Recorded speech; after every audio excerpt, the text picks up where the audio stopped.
The story begins with a calm, beautiful road trip. The car you see is being driven by Michael, and next to him sits his fiancée, Sarah. They are on their way to Sarah's father's house because he has fallen sick. Both of them are relaxed, talking, laughing, and enjoying the journey. But suddenly, something comes under the car, and Michael loses control for a second. The car swerves to the side of the road. Michael quickly steps out to check what they hit. He looks around carefully. The tires are perfect. There is no dent, no scratch, no blood, nothing. Confused, he tells Sarah, "Strange. It really felt like the car went over something. But everything is fine." They get back inside and continue driving. But from far away, someone is already watching them, sitting in another car. The moment Michael starts the car, that unknown person also starts following them. After a while, Michael notices a car in the rearview mirror. It is coming very fast toward them. He moves to the side to give way, but that car doesn't pass. It stays right behind them like a shadow. Michael frowns. Whoever is driving that car is doing this on purpose. Sarah gets scared and says, "Drive faster!" Michael presses the accelerator, but the car behind also speeds up. Suddenly, Michael spots a gas station ahead. He quickly takes the turn and stops in front of it. The mysterious car drives straight ahead and disappears. Sarah takes a breath and says, "It must be some spoiled kid trying to race." But Michael shakes his head.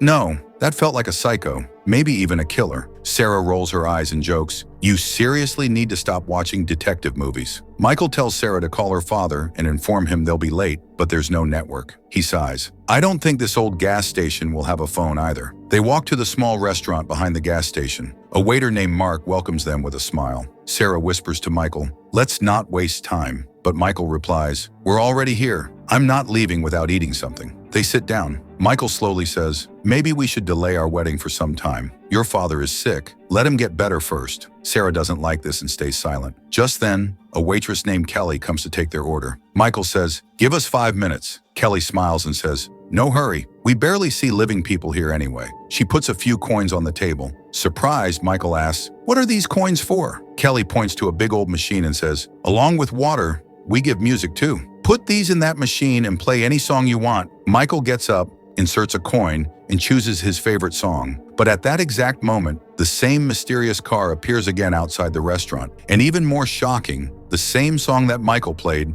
is playing inside that car too. Inside the restaurant, Sarah tells Kelly that the song playing right now was actually sung by Michael himself. Kelly smiles and praises his voice. Then Sarah asks her if there's a phone she can use. Kelly says, "There's no phone inside the restaurant, but there's one outside. Check it. If it works, you can use it." Sarah immediately tells Michael, "Let's leave. The journey is long, and this whole area feels deserted." They pack their food and leave. This time Sarah is driving. After a few miles, she feels the same thing again. Something passing under the car. Shocked, she pulls over. Both of them are terrified now. Michael says, "I'll go check outside," but Sarah stops him. "It's useless. There won't be anything there. My eyes were on the road, and I think we've come to the same place again." Meanwhile, back at the restaurant, the staff tells their boss, John, "They were here. Should we do the same thing with them too?" A girl sitting nearby says, "Let them go." But John replies coldly, "We can't." Outside, Sarah and Michael step out of the car, confused. "How is this possible? How did we end up at the same spot again?" they argue. Then Michael notices the black car parked behind them. He quickly asks Sarah for the keys and says, "We need to get out of here. Now!" But angry and scared,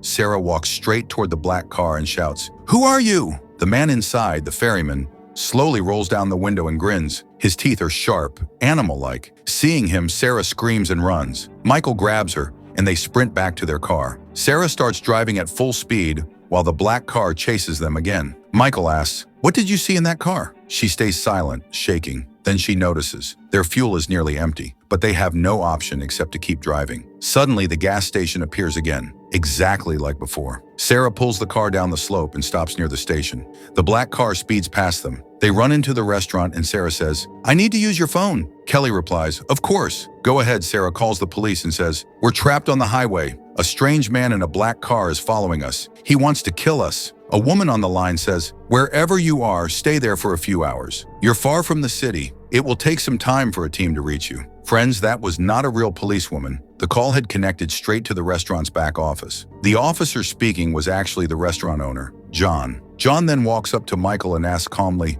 "How can I help you?" Michael snaps, "There's a man chasing us. He wants to kill us. Who is he? Does he come here often?" John replies, "Relax. Maybe someone's just playing a prank on you." Michael loses his temper. A prank? We're literally in a fight-or-flight situation. John says, listen, when a dog chases you, you either fight it or run. That's all you need to do. And if you want, you can stay here for the night. You're safer with us than outside, Michael asks. But how did we reach this place again? John answers, there's a loop ahead. You must have taken the wrong turn. Happens to many people. Just then Sarah returns and says the police will take a few hours to reach them, so they need to wait here. John says, if someone is really after you, spend the night here. He won't wait till morning. By sunrise, you'll be safe, and the police will be here too. He tells them to sit and eat. I won't charge you anything. You're our guest. Kelly brings a menu. Sarah asks for more coins, but Kelly says, I can give coins only once. A woman sitting nearby, Rubica, says, I have spare coins. They're in my car, I'll get them.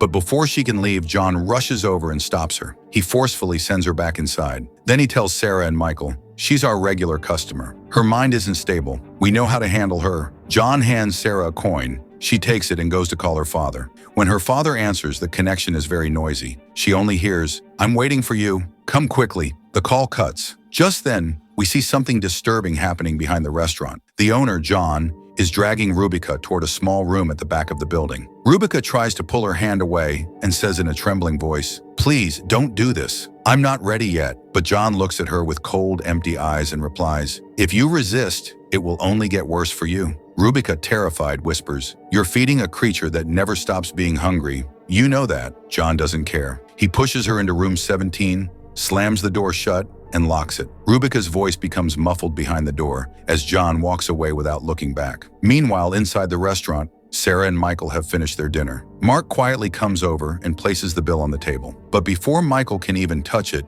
John suddenly appears, snatches the bill, and says, tonight's meal is free. It's on the house. But for a split second, Michael sees something written on the bill in big, bold letters, run. John notices this and quickly folds the paper, hiding it. I'll be right back, he says with a stiff smile. Your room is ready. Sarah leans close to Michael and whispers, I don't feel right here. Look outside. It's as if time has stopped. Everything looks frozen. Michael tries to calm her. We're tired. Let's not overthink. We'll rest for a few hours. John returns and says, your room is ready. He calls out to Mark, bring the room key. Mark nervously asks, should I prepare it for 2 guests or 3? John glares at him. Do you see 3 people here? Bring a key for 2, you fool. John then leads Sarah and Michael down a dim hallway. The lights flicker, the air feels heavy, and the place gives off a strange silence. Sarah suddenly asks, has anyone ever complained about a black car in this area? John answers calmly, Sarah, you're overthinking. Don't fill your mind with such things. But Sarah freezes. How does he know my name? She whispers to Michael.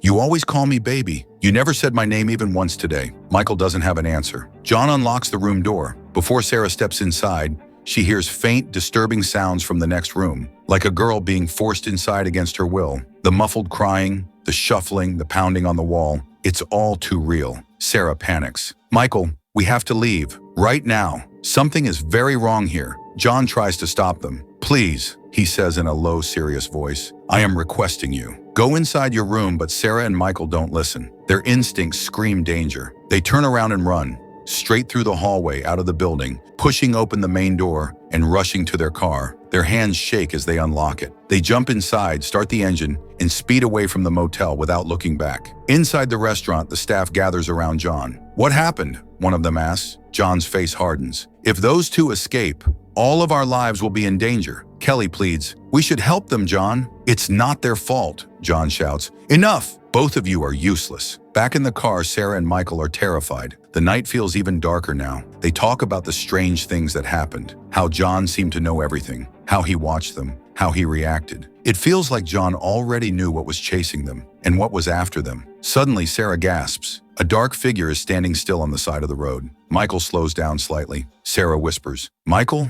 that's him. That's the same man from the black car. Michael's eyes widen. We're being hunted, Sarah. There's no doubt anymore. But he holds her hand tightly and speaks in a steady voice. Just keep driving. Don't look back. Nothing will happen to us. I'm right here with you. Meanwhile, Mark quietly walks toward room 17. He opens the door only for a moment, grabs Rubica's belongings and throws them straight into the trash outside. Because now, Rubica was gone. Mark looks at the trash bin and feels sick inside. His conscience keeps whispering, how long will you keep doing this? How long will you pretend this is normal? Unable to take it anymore, Mark goes to John. He tries to talk to him calmly. Boss, "Please, we can't keep doing this," but John doesn't even let him finish. "Mark," John says with a cold expression, "whatever we do here, this is our job." Mark's voice lowers. "Boss, you can stop all of this. You know you can." John stares at him without emotion. "These people are already dead or dying. You can't save them. Now go do your work inside the car." Sarah's phone suddenly rings. It's her father's number. But the moment she picks up, a loud, distorted noise fills her ear, like static mixed with someone whispering. The same strange noise starts echoing through the car radio too. Before they can understand anything, something hits the underside of their car again, hard. Sarah screams, "This time we're not stopping! Just keep going!" Michael presses the accelerator. Their car shoots forward, and then the black car appears again in the rearview mirror, chasing them with full force. Sarah pushes their car harder. The road starts blurring, and soon, the familiar gas station comes into view. But this time, they don't slow down. They don't look left or right. They simply race past it at full speed. Outside the restaurant, John, Kelly, and Mark stand watching them. John says calmly, "They'll figure it out soon. They can't escape, no matter how far they run." But Mark whispers, "I still believe they'll find a way. There has to be one." On the road, the black car keeps chasing them like a shadow. Suddenly, Michael slams the brakes. Their car screeches loudly. The black car rushes forward, loses control, and swerves off the road. Their own car spins and stops. When they start driving again, the black car is nowhere in sight. They keep driving for what feels like hours, but the world around them doesn't change. No new turns, no new signboards, just the same endless road. Michael finally mutters, "It's like time has stopped. We've been driving forever, and nothing is different." Sarah asks quietly, "So what now? Are we supposed to drive on these roads forever?" Michael thinks and says, "Maybe not. Look, the gas station hasn't appeared again, and the black car hasn't come back. Maybe we finally took the right road." But one thing is strange. Their fuel needle is frozen. It doesn't go down. It doesn't go up. It stays in the same spot, like time itself. Michael gets tired and pulls over. "Let's switch." You drive. Sarah drives for a very long stretch too, but nothing changes. After a while, she shakes Michael awake. "Michael, something is wrong. I've seen this exact road 100 times. No gas station, no black car, but the road keeps repeating." Michael listens quietly and then says, "I think we're stuck in a loop. They've made loops everywhere. We won't escape by staying on the road. We need to go off-road, into the desert." On foot, Sarah hesitates. "But the desert, we don't know what's out there." Michael holds her hand. "Trust me, it's the only way." So they leave their car behind and begin walking straight into the desert. Back at the restaurant, Kelly looks worried. She tells Mark, "We must help them, Mark. It's not just them." Sarah is pregnant. She's carrying a child. Mark lowers his head. "I've already tried helping before. Nothing ever changes." Meanwhile, Sarah and Michael walk deeper into the desert. The air becomes hotter, the sky wider, and the world quieter. After walking for a long time, they see an overturned car in the distance. As they walk closer, their hearts nearly stop. The car is theirs, their own vehicle. Flipped over, windows shattered, metal crushed, smeared with dried blood. Sarah covers her mouth and falls to her knees. Michael's eyes fill with tears. They finally understand the truth. They had died in this loop. Sarah breaks down crying. Michael kneels beside her, silently crying too. Suddenly, they sense someone standing behind them. They turn. The ferryman stands a few steps away, staring at them with dead, empty eyes. Michael roars in anger and runs toward him, but the ferryman strikes him brutally, knocking him to the ground. Sarah screams and pulls Michael away. They run through the sand as fast as they can. The ferryman gets into his car. The engine growls. He begins chasing them again. Sarah and Michael run, stumble, run again, until suddenly they reach their original car, the unbroken one they left on the road earlier. Sarah quickly helps the injured Michael into their car and starts driving again with trembling hands. Suddenly, the black car appears behind them once more, chasing them without stopping, like a shadow that refuses to leave. They see the same gas station ahead,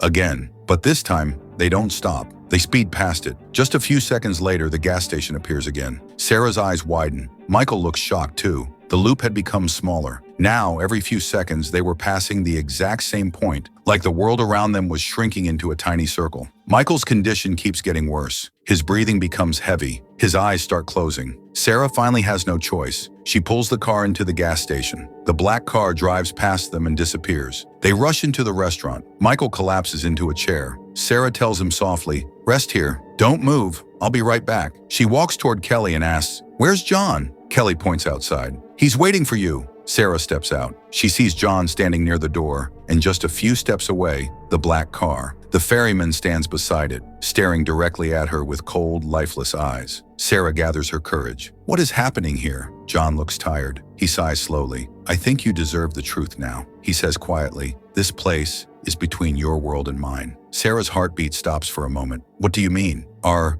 we dead? John nods gently. You and Michael had a terrible accident. Right now in the real world, both of you are lying near your crashed car. You're bleeding, barely breathing. You're not here with me physically. This is the place between life and death. Sarah starts shaking. Then, are we going to die? John says softly. Every human dies someday. We only try to make their final moments peaceful. We give them their favorite last meal, something warm to drink, and then we guide them to eternal rest. We help souls cross over gently. Sarah's voice breaks. And that man in the black car? John looks at the ferryman. He is the ferryman. His job is to take the souls that are stuck between life and death and carry them to the other side. Sarah feels her eyes fill with tears, but John adds quickly, there is still hope. You are not fully gone yet. You can still fight. Sarah wipes her tears and says, I'll fight anyone. I'll fight the whole world for Michael. John shakes his head slowly. I'm not talking only about Michael. I'm talking about the baby inside you. At that same moment, inside the restaurant, Michael wakes up. His voice is weak as he asks Kelly, Am I dead? Kelly replies gently,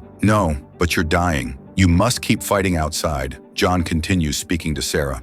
The ferryman is angry with us. We are supposed to guide souls when their time is complete, but something went wrong. Today, both of you were supposed to die, but your baby wasn't. Your child was never meant to be taken. He adds, you and Michael still have another path, another chance. Without you, what will happen to your baby? Just then, Mark arrives. He holds out his hand. John, give me the car keys. John takes Sarah's car keys and hands them to Mark. The ferryman sees this, and his expression changes. He becomes furious. John quickly calls his superior and says, I can't let them die. Sarah is pregnant. His superior replies simply, do whatever feels right. John nods and signals Mark. Mark understands. He runs to the car and drives away fast. The ferryman believes Mark is going to save Sarah and Michael, so he immediately gets in his black car and begins chasing Mark. Mark drives straight down the road and then suddenly turns his car around, speeding directly toward the ferryman. He knows the ferryman will never let Sarah and Michael escape, so Mark chooses to stop him the only way he can. Both cars race toward each other and collide in a massive, violent crash. At that exact moment, Sarah and Michael open their eyes in the real world. They wake up beside their crashed car, gasping for breath. The one who came to take them to the other side got injured himself. Friends, after the accident,